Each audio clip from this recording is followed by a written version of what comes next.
નીચે પ્લાસ્ટિક મૂકી અને ગોળા મૂકી દેવાના છે, પારાની જે ગોળીઓ છે એ. અને હવે દાળને એડ કરી દઈશું.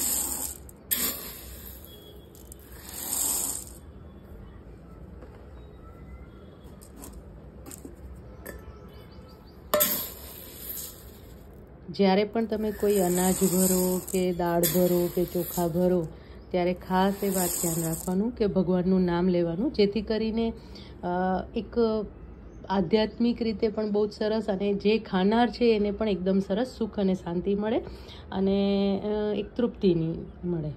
કણકી, મગની મોગર દાળ,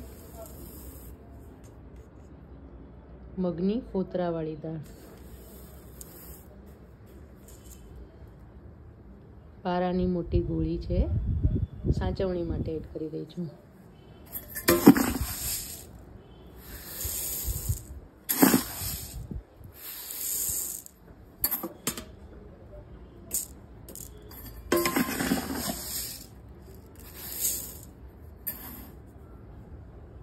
આખા અડદ, ઉબલા ચોખા, બાસમતી ચોખા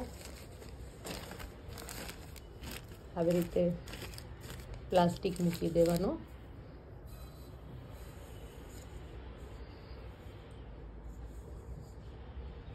કપડું